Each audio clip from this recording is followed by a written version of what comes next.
Welcome to Inside Plug, the podcast where independent creators and entrepreneurs connect and inspire. I'm your host, Devon Jones. Today on our show, we have writer Jack Lambert. Jack, welcome to the show. Thank you very much for having me. Thank you. Glad to have you here. We love having writers. Writers are where everything starts, and it, the director has, that overall vision, but the writers, the words that is on that page is what brings out the vision in the director. So, Jack, before we talk about the scripts that you have, let's talk about the beginning. Where did everything begin? Well, my background originally is acting and performing. That's what I wanted to do. That's what I started pursuing. I did that for about 10 years, really. And then I went on to study that at university. And I realized pretty quickly on that I didn't enjoy the breakdown of it. It felt like something I enjoyed doing, but not studying. And so the more we analyzed it and the more we looked into it, the less fun it became for me, and it became more like work.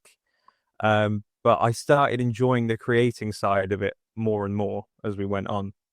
And then when the first COVID pandemic lockdown hit, and everyone across the creative industry was struggling to find things to do, I decided to just write some stuff, because you don't need actors, you don't need camera crew, you don't need a theatre to write. You can do it anywhere. You can do it on your own. It's a very easy and portable thing to do. You can do it anywhere. And I really enjoyed it. And I realized as I did it more that I did enjoy the analyzing of it. I think the more, I mean, even now looking into the structure of stories and the origins of stories and the different genres, the more I read about it, the more interested I become. And I just really developed this passion for the storytelling side of it rather than the performing side of it. Because also a big thing with performers is you have to like being in the spotlight. You have to like being looked at. And I really don't. I'm way more of a in the shadows type person. And I really enjoy that part of writing. You do the work, you're proud of it, you put it out, and that's it. You're done with it. Nobody looks at you, and you don't have to go to press junkets. It's done.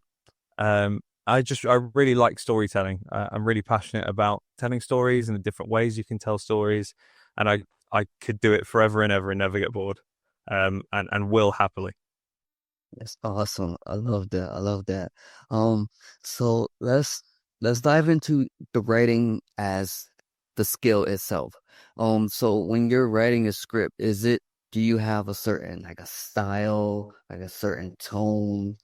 Like, I like to focus on small scale stories. I've always liked two-handers, three-handers, anything that's a small cast in a small space. I really like. I mean, two films that I really enjoy are Buried with Ryan Reynolds, in which he's just in a coffin, just him for a full film, and 107 Hours with James Franco. Again, I mean, there's a little bit at the start, but other than that, one character in one place. And I think it's very easy with big scale Marvel Disney films. It's very easy to become reliant on action scenes and CGI and that sort of thing.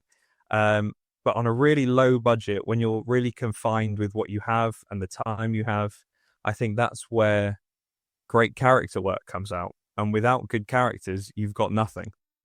So I really like to focus on conversation and dialogue, and the way characters interact with each other. A character that you don't care about in any situation is going to be boring, but a character you do care about, even going to the shop, can be interesting. So that root of the character and how much you care about them and how much you feel for them, I think that's everything. So I really like to flesh out a character first, and then I think once you've got a really good understanding of your character, whatever happens to them comes naturally. you don't have to worry about how they would react in this situation or what they would say because you can see it. And so that's where I really like to come from. Really, I think that the character angle is more important than anything. I love that. Love that. All right. So now let's jump into some of your projects that you have here. The first one is A Hero of Old. What sparked that story? So this year I've taken part in the New York Midnight Screenwriting competition. And what they do is they send you a character and a genre and just some sort of prompt, and then you have a page limit, and then you're away, and you have a deadline, and it's a really interesting challenge because you don't rely on your normal comfort zone. If, for example, I mean that's a perfect example because I'm not a big fantasy person. I really like, as I said before, I really like realism. I like things that are grounded in naturalism, and elves and unicorns, and it's not me. I get why people like it. It's not for me. But I got given that fantasy prompt, and then you don't have a choice. So I had to look at an angle I could approach that from that did work for me, and sort of combine the two. And so I created this story about a character who runs a pizza restaurant in this fantasy world. So he's got heroes and villains and all sorts going past his front door, but he's never a part of that. And that way I can use that fantasy genre, but he's a normal person in his normal world. And so it was really interesting finding that balance between the naturalism that I like and the complete surrealism of a fantasy world. And so I really enjoyed doing that. And it was the same with that competition going on, really. Anything they threw at me, I had to adapt and I had to move and I had to change. And it really brought me to places that I haven't been before and really enjoyed being in. And I learned things about my writing, I think, that I didn't know before and what I could and couldn't do. So it was really interesting. Awesome, awesome. Um, and so would you be able to share what the prop was? And If I can remember, so it was a fantasy genre. It was a pizza maker, I think was the character. Um, what the other thing was, I could not remember. Um, I think you said it was a character, a genre, and a prop. a prompt it was. Um, I've got no clue. I can certainly find out. It was it's the subject. That's it. It was the subject. It was lovesick. So I had to incorporate a sort of love story as well, which is another thing that I don't normally go to. So he had a sort of arc of um all of these great heroes who've come before him that he was obsessed with and he was in love with, and wanted to be like. So it was taking the prompts and it was giving them a spin that um other people hadn't thought of was the game. And so the judges could see something they hadn't read 1,000 times.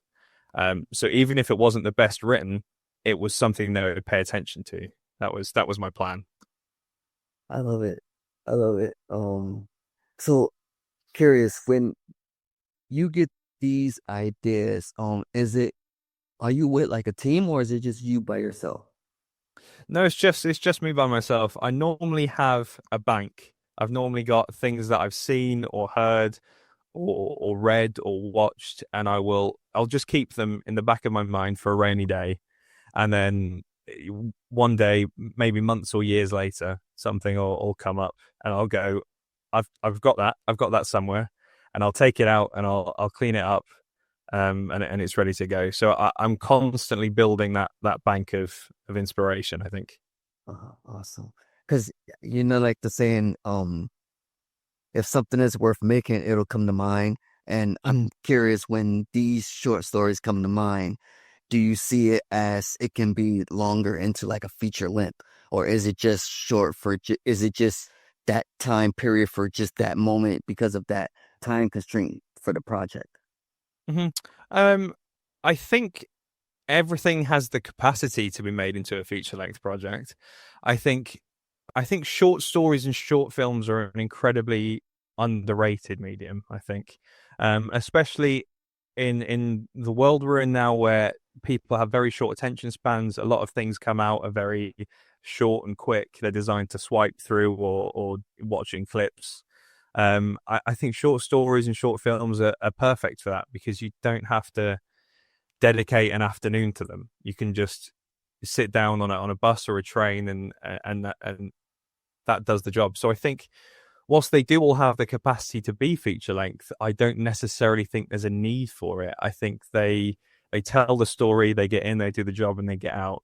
And I think any more than that, you could obviously find subplots and add characters. But I think if you're focusing on one person or one character in their individual journey, if it happens in half an hour, that's all you need, I think. That's true. That's true. That's fair. All right. So now let's jump into this next one. What's on the cards? Yeah, so that was an interesting one.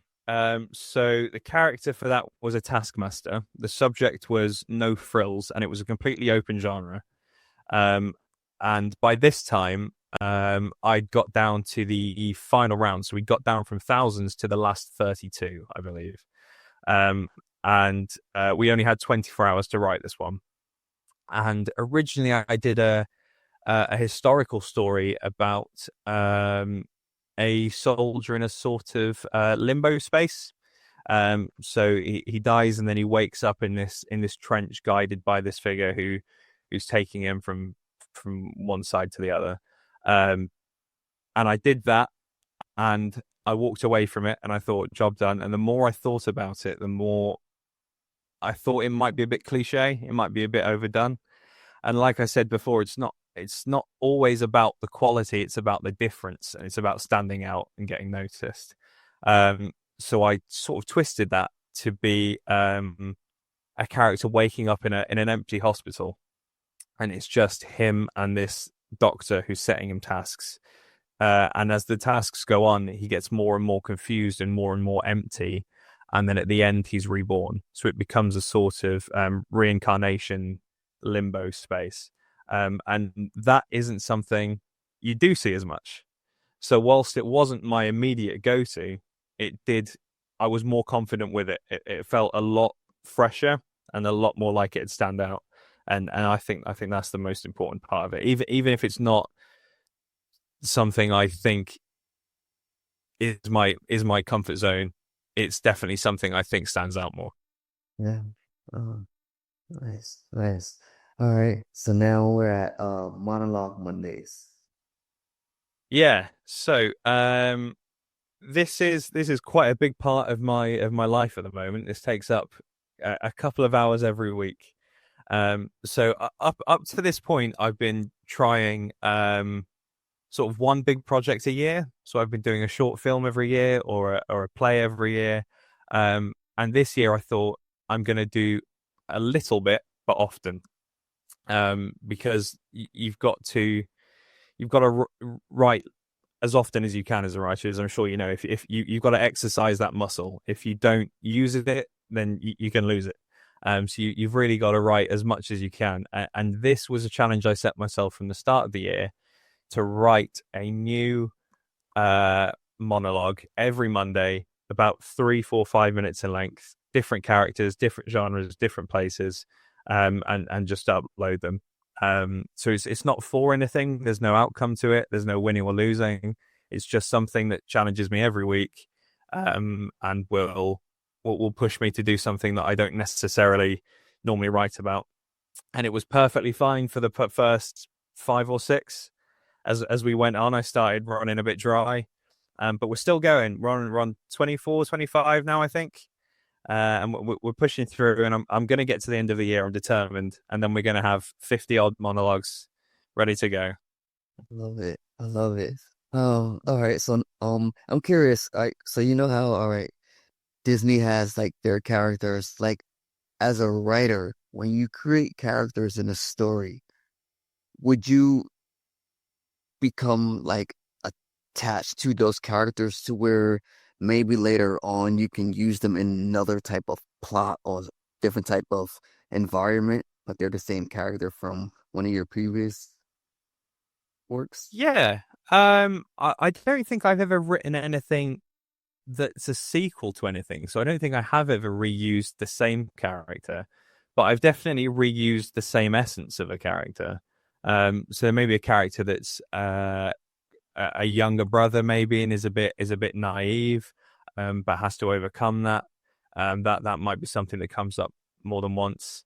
I think you've definitely got your sort of archetypal characters that you can keep using. It's interesting you mentioned becoming attached to them though, because there has definitely been times where I've been writing and a character's been in a dangerous situation or has been in a storm, and I've walked away from that, and all day I'm thinking, oh, I've left that character in a dangerous situation. I feel a bit bad, like I've become emotionally attached to that character, and I feel like I've abandoned them. So then I have to come back and I have to write them out of that situation so I can go away with peace of mind. I think if you spend hours every day with this character and you really build up their likes and dislikes and interests and fears, then you do sort of get to know them a bit, and you do become attached to them. But yeah, I've yet to use the same character more than once, but it's definitely something that I can see happening. Absolutely. Awesome, awesome. All right, Jack, we're at that part where I ask this question to all the guests. What is a book, a TV show, or a film that you recommend to an aspiring writer? Um, in terms of films and TV shows, I think all of them. I think if you want to write films or TV shows, you need to watch as many as you can. If you like them, figure out why you like them. Is it the character? Is it the setting? Is it the plot? And if you don't like them, why don't you like it? I think there's a learning curve in everything you watch. In terms of books, I think the big one, which I think most writers will know, is Save the Cat by Blake Snyder, which is like a writer's Bible. It's got everything about structure, character, genre, everything you need to know about how to build a story and why all stories are quintessentially the same is in that book. But a slightly more niche one would be the script writers, sorry, Survival Handbook by Tim Clegg and Danny Stack, who also had a brilliant podcast a few years ago. And that's a lot more about your career and going to festivals and how to build connections. So if you're looking to make your money from it, then that's also a great book. So I'd recommend those two. Awesome, awesome. Thanks for sharing that. All right, everyone. That's been our episode of. Oh, before we go, my apologies, Jack. Where can I find some of your short stories and read your screenplays? That's okay. I forgot to promote myself as well, so that's well remembered. So I've got an Instagram, which is Jack Lambert Writer, all one word, and I've got jacklambertwriter.com. I don't have any more than that because I'm struggling to stay on top of those. I'm not particularly social media savvy, but either of those two places, or jacklambertwriter@gmail.com, you can email me on as well. I'm always looking to meet writers, speak to anyone in the industry, build connections. Always up for it. Any projects, big or small. So please do. Awesome. All right, everyone, get connected with Jack on those social media networks. All right, everyone, it's been an episode of Inside Plug. Thank you for joining us today, Jack. This has been a pleasure talking to you. Absolutely. Thank you very much for having me. Thank you. All right, everyone, remember, stay inspired and keep creating. Inside Plug, signing out.